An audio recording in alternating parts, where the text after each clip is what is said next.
প্রিয় শিক্ষার্থী বন্ধুরা, তোমাদের সকলকে স্বাগত জানাই অপূর্ব মানে হোম টিউটর ইউটিউব চ্যানেলে। আজ আমি তোমাদের সঙ্গে তোমরা যারা ষষ্ঠ শ্রেণীতে পড়ো তোমাদের ষষ্ঠ শ্রেণীর ভূগোল বিষয়ের থেকে তৃতীয় অধ্যায় তুমি কোথায় আছো, ঠিক আছে, 3 নম্বর অধ্যায় যে পড়াটি রয়েছে এই পড়ার ক্লাস আরম্ভ করছি। এটা আমার পার্ট 1 ভিডিও ক্লাস এই তৃতীয় অধ্যায়ের। চ্যানেলে নতুন থাকলে অবশ্যই চ্যানেলটাকে সাবস্ক্রাইব করবে। তোমাদের ষষ্ঠ শ্রেণীর এর আগের দুটো অধ্যায় আমি ক্লাস করেছি এরকমই, প্রত্যেকটি অধ্যায় ধরে ধরে তার প্রশ্নোত্তরের ক্লাস করেছি। সেগুলো না দেখে থাকলে প্লেলিস্টের মধ্যে ক্লাসগুলো পেয়ে যাবে।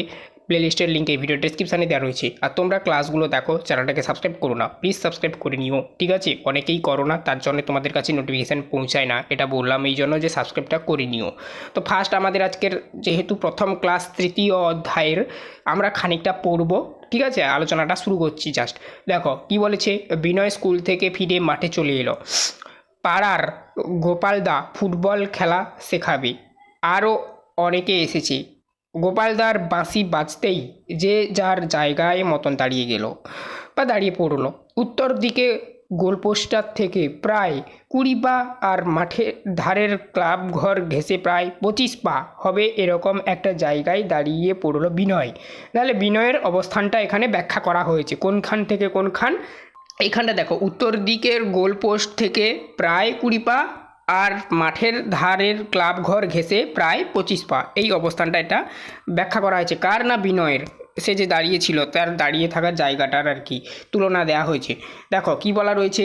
বিকেলে যখন খেলতে যাও তুমি মাঠের কোন জায়গায় আছো খুব সহজেই বলে দিতে পারো। এভাবেই কিন্তু বলে দিতে পারো, ঠিক আছে। এই যে এইখান থেকে এতটা তোমরা একটু দাগিয়ে রাখো, প্রতিটা লাইন যেখানে যেখানে দাগাতে বলবো তোমরা পেন্সিল নিয়ে বসো, দাগাবে, এতটা পর্যন্ত দাগাও।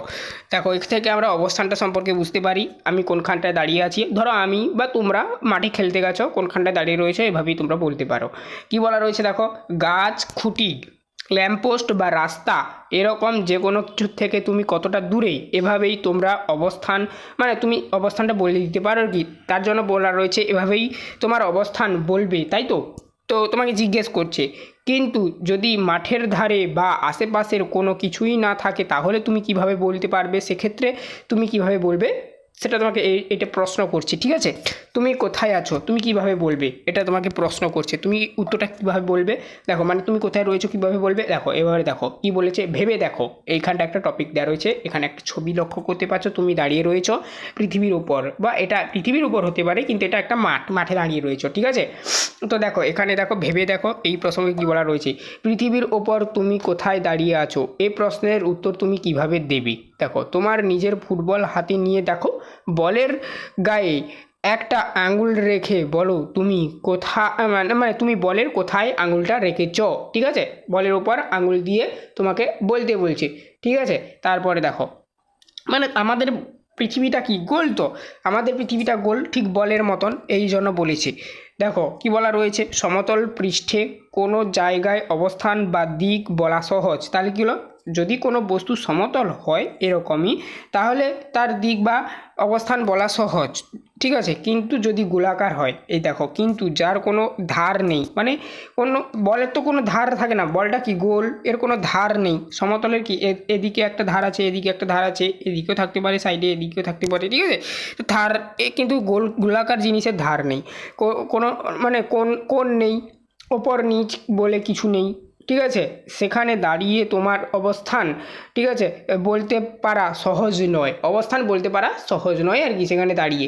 তারপরে দেখো কোন জায়গায় অবস্থান, কোনো জায়গার অবস্থান আর কি তোমাকে যদি বোঝাতে হয় তুমি কিভাবে বোঝাবে। দেখো কোনো জায়গার অবস্থান বোঝাতে পৃথিবীর ওপর কতগুলো নির্দিষ্ট বিন্দু ও রেখা কল্পনা করা হয়েছে। তাহলে কি হলো, আমরা যে পৃথিবীর ওপর কোন জায়গায় থাকি তার যে অবস্থানটা বোঝানোর জন্য পৃথিবীকে কেন্দ্র করে কয়েকটি বিন্দু এবং কয়েকটি রেখা হচ্ছে কল্পনা করা হয়েছে, ঠিক আছে। বিন্দু এবং রেখা বিন্দু মানে ধরো এটা একটা বিন্দু, এবারে রেখা, ঠিক আছে, এরকমই কল্পনা করা হয়েছে আর কি, আমরা এটা নিজেরাই তৈরি করেছি। দেখো এসো আমরা চিনে নিই পৃথিবীর কাল্পনিক রেখা ও বিন্দুগুলোকে। এবারে আমরা রেখা আর বিন্দু এগুলোকে চিনব। দেখো কি বলা রয়েছে, পৃথিবী একটা ছোট মডেল হলো গ্লোব। তাহলে পৃথিবীর একটা ছোট মডেলের উদাহরণ কি? গ্লোব। তোমাকে যদি বলে পৃথিবীর একটি ছোট্ট মডেলের উদাহরণ গ্লোব, বল, আর অনেক রকমের 2-3টে নাম দিয়ে দিতে পারে, তোমাকে সেখান থেকে বলতে হবে গ্লোব। এখান থেকে এরকমই প্রশ্ন হয়, আমি প্রশ্ন উত্তরের ক্লাস প্রতিটি অধ্যায় ধরে ধরে করাচ্ছি, তোমরা আগের ক্লাসগুলো যারা না দেখেছ অবশ্যই দেখে নেবে, প্লেলিস্টের মধ্যে পেয়ে যাবে। আবার বলছি, আর সমস্ত ক্লাসের নোটিফিকেশান যাতে পৌঁছায় তোমরা চ্যানেলটাকে সাবস্ক্রাইব করবে। দেখো এখানে যেটা পড়াচ্ছিলাম আমি তোমাদেরকে, পড়াই যাচ্ছি। দেখো তাহলে কী হলো, পৃথিবীর একটা ছোট্ট মডেল হলো গ্লোব। তারপর দেখো গ্লোবের ওপর আঁকা কাল্পনিক রেখাগুলোকে ভালো করে পর্যবেক্ষণ করো। তাহলে গ্লোবের ওপর যে রেখাগুলো, কাল্পনিক রেখা এগুলো এরকম এরকম বিভিন্ন দেখতে পাচ্ছ, এটাকে এখানে ভালো করে তুলে ধরেছে। এইটা দেখো এরকম এরকম এরকম এরকম এরকম এরকম এরকম কিছু রেখা তোমরা দেখতে পাচ্ছ, ঠিক আছে? তো দেখো এই যে রেখা এগুলোর নির্দিষ্ট একটা মানে নাম রয়েছে বা এদের নির্দিষ্ট হচ্ছে মান রয়েছে। মান বলতে কোনটা কত ডিগ্রি অ্যাঙ্গেল করে রয়েছে বা আঁকা হয়েছে সেগুলো সম্পর্কে বলবো আমরা পরপর করে পড়াই। দেখো কী বলা রয়েছে, পর্যবেক্ষণ করতে পারছো মানে দেখতে পাচ্ছ। দেখো প্লাস্টিকের বলের গায়ে দাগ টেনে দেখেছো? তুমি একটা বল নাও, প্লাস্টিকের বল, ঠিক আছে, ওখানে তুমি দাগ টানো এরকমই। এখানে যেমনটা তোমরা দাগগুলো দেখতে পাচ্ছ তেমনটা তোমরা দাগ টানার চেষ্টা করো। বলের উপরে দাগ টানলে সেটা কখনোই সরল রেখা হবে না, ঠিক আছে? কখনোই সরল রেখা হবে না। বলের উপরে তুমি যদি দাগ টানতে যাও কখনো সেটা সরল রেখা হবে না, গোল হয়ে যাবে, গোল হয়ে যাবে, ঠিক আছে? গোলাকার টাইপের হয়ে যাবে বা বেঁকে যাবে, কার্ভ হয়ে যাবে আর কি, ওটাকে ইংলিশে বলা হয়। এই বাঁকা রেখার মান, দেখো তারপরে কি বলা রয়েছে, এই বাঁকা রেখাটার মান ডিগ্রি এককে প্রকাশ করা হয়। তাহলে এই যে ধরো একটা বল, ধরো গোলাকার করি, ধরো এটা একটা বল, আমি বেঁকে এখানে রেখাটা টানলাম বাঁকিয়ে মানে গোল করে, কেননা তাকে বলের ওপর কখনোই সরলরেখা আঁকা যায় না আর কি, তো ওটা একটু বেঁকে যায়। এই যে বাঁকা রেখাটা এটার মান কিন্তু সবসময় ডিগ্রি এককে ধরা হয়। তারপর দেখো এখানে কি বলা রয়েছে, পরবর্তী পেজে যাচ্ছি আমরা। এবারে দেখো এখানে কি বলা রয়েছে, দেখো একটা রড বা দণ্ড গ্লোবের ঠিক মাঝখান দিয়ে উপর নিচে ফুঁড়ে বেরিয়েছে। এখানে ছবিতে তোমরা যেমন দেখতে পাচ্ছ, এইটা হচ্ছে ছবিতে যেমন দেখতে পাচ্ছ। তারপর দেখো কি বলা রয়েছে এই প্রসঙ্গে, এখানে দেখো এইখানটায় পড়াটা দেওয়া রয়েছে, পৃথিবীর মাঝখান দিয়েও এরকম একটি রেখা কল্পনা করা হয়েছে। পৃথিবীর কেন্দ্র দিয়ে চলে যাওয়া এই রেখা হলো পৃথিবীর অক্ষ, যেটাকে বলা হয় কি আর্থ এক্সিস, ঠিক আছে? পৃথিবীর অক্ষ, ইংরেজি কি আর্থ এক্সিস।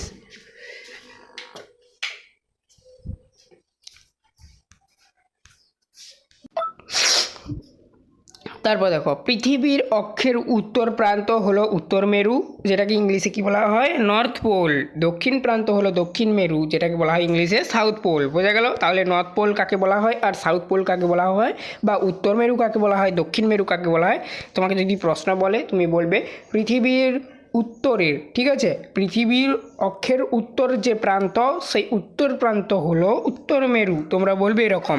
আর দক্ষিণ মেরু কাকে বলে তোমাকে যদি প্রশ্ন করে বা তোমাদের পরীক্ষায় আসে, এই দুটো প্রশ্নের মধ্যে একটা প্রশ্ন আসে, ভিভিএ করে রাখো, তো তুমি বলবে পৃথিবীর অক্ষের দক্ষিণ মেরু হলো, বা দক্ষিণের যে মেরু সেই দক্ষিণ মানে পৃথিবীর দক্ষিণ প্রান্ত আর কি, পৃথিবীর অক্ষের দক্ষিণ প্রান্ত সেটা হচ্ছে দক্ষিণ মেরু।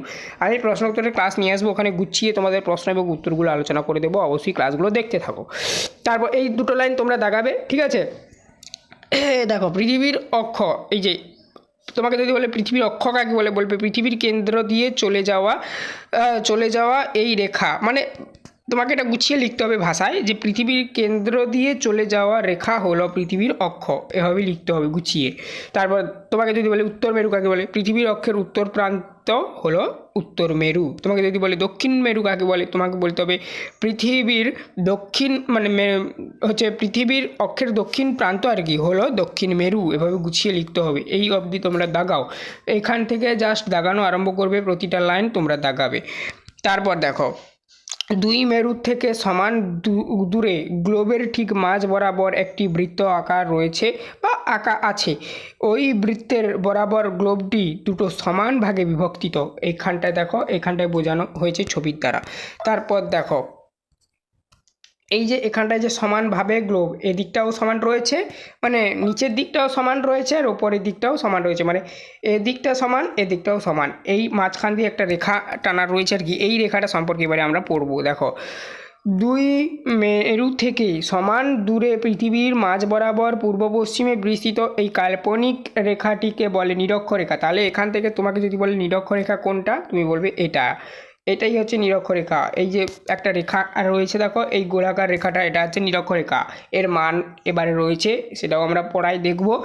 আর এই নিরক্ষরেখার নিচের দিকে পৃথিবীর দিকটাও সমান, আর ওপরের দিকে পৃথিবীর মানে দিকটাও মানে অংশটাও সমান, ঠিক আছে, মনে রাখবে এটা। দেখো নিরক্ষরেখা বা যেটাকে বিষুবরেখা বলা হয়, আর ইংলিশে কি বলা হয়, ইকুয়েটর বলা হয়, ঠিক আছে। তো দেখো তোমাকে যদি বলে নিরক্ষরেখা বা বিষুবরেখা কাকে বলে, তুমি বলবে দুই মেরুর থেকে, বা এরকমও বলতে পারো পৃথিবীর দুই মেরুর থেকে সমান দূরে পৃথিবীর মাঝ, মানে সমান দূরে আর কি, মানে সমান ভাগে, ঠিক আছে, পৃথিবীর মাঝ বরাবর পূর্ব পশ্চিমে বিস্তৃত ওই কাল্পনিক রেখাটিকে বলে নিরক্ষরেখা বা ইকুয়েটর বা বিষুবরেখা, যাই বলো না কেন। ইকুয়েটর তোমাদের বলতে হবে না, তোমরা ছোট, তোমরা ইংলিশ তোমাদেরকে লিখতে হবে না, বা মানে তোমরা এখন কম জেনে রাখো। তারপরে দেখো এর উত্তর অংশ হলো উত্তর গোলার্ধ। তাহলে কি হলো, উত্তর গোলার্ধ কাকে বলে তোমাকে যদি বলে, তুমি বলবে নিরক্ষরেখার উত্তর অংশ হলো উত্তর গোলার্ধ। আর তোমাকে যদি বলে দক্ষিণ গোলার্ধ কাকে বলে, তুমি বলবে নিরক্ষরেখার দক্ষিণ অংশ হলো দক্ষিণ গোলার্ধ। তো এইখানে সবগুলো লাইন তোমরা দাগাও, ঠিক আছে। এই জন্য দেখো এই লাইনগুলো ইম্পর্টেন্ট বলে আলাদা কালার দেওয়া রয়েছে, আকাশি কালার দেওয়া রয়েছে, তো তোমরা প্রত্যেকটি লাইন এখানে দাগাও। আচ্ছা, এখানে দুটো ইংলিশ তোমরা দেখতে পাচ্ছ, নর্থ হেমিস্ফিয়ার আর সাউদার্ন হেমিস্ফিয়ার। নর্থ হেমিস্ফিয়ার মানে কি তোমাকে যদি বলে, এখানে তুমি তো বাংলা জানছো, বাংলা জানো, পরবর্তীতে তোমরা যখন বড় হবে তোমাদের ইংলিশগুলো জানতে হবে। এখানে শুধু ইংলিশগুলো একটু করে বলে দিচ্ছি, তোমরা জেনে নাও। নর্থ হেমিস্ফিয়ার মানে হচ্ছে তোমাদের উত্তর গোলার্ধ, আর সাউথ হেমিস্ফিয়ার মানে দক্ষিণ গোলার্ধ, ঠিক আছে। তারপর দেখো নেক্সট আমরা পরবর্তীতে যে বিষয় সম্পর্কে পড়বো, দেখো অবাক কাণ্ড বলে একটি জিনিস রয়েছে। তার আগে দেখো এখানে একটা জানো কি বলে টপিক রয়েছে, এটা আমি এখনই আলোচনা করে দিচ্ছি। দেখো 16 শতাব্দীতে ইউরোপের প্রথম কতগুলো বিন্দু দাগ কল্পনা করে নির্ভুলভাবে পৃথিবীর মানচিত্র তৈরি করে। তাহলে পৃথিবীর প্রথম মানচিত্র কারা তৈরি করে, ইউরোপীয়রা। কত সালে না 16 শতাব্দীতে। আচ্ছা, কীভাবে তৈরি করে তোমাকে যদি বলে, তুমি বলবে কতগুলো বিন্দু দাগ কল্পনা করে নির্ভুলভাবে পৃথিবীর মানচিত্র তৈরি করা হয়। এরপর দেখো অবাক কাণ্ড, দেখো কি বলা রয়েছে এই প্রসঙ্গে। গ্লোব লক্ষ্য করলে দেখা যাবে নিরক্ষরেখা বা বিষুবরেখার সমান্তরালে পৃথিবীর পূর্ব পশ্চিমে বেশ কিছু বৃত্ত রেখা আঁকা আছে। নিরক্ষরেখার সমান্তরালে পূর্ব পশ্চিমে অঙ্কিত কাল্পনিক রেখাগুলো হলো অক্ষরেখা, ঠিক আছে। তাহলে অক্ষরেখা কোনগুলো না, নিরক্ষরেখার সমান্তরাল পূর্ব পশ্চিমে অঙ্কিত কাল্পনিক রেখাগুলো হলো অক্ষরেখা, যাকে বলা হয় প্যারালালস অফ ল্যাটিটিউড। কি বলা হয়, প্যারালালস অফ ল্যাটিটিউড ইংলিশে বলা হয়, ঠিক আছে। তারপর দেখো নিরক্ষরেখার দৈর্ঘ্যের সবচেয়ে বড়, তাহলে নিরক্ষরেখার দৈর্ঘ্যটা সবগুলো রেখা, যত রেখা রয়েছে তার থেকে বড়। তারপরে দেখো নিরক্ষরেখার মান 0 ডিগ্রি বা 0 ডিগ্রি, তাহলে নিরক্ষরেখার মান কত না 0 ডিগ্রি। বাকি অক্ষরেখাগুলো ক্রমশ মেরুর দিকের দৈর্ঘ্য ছোট্ট হতে থাকে।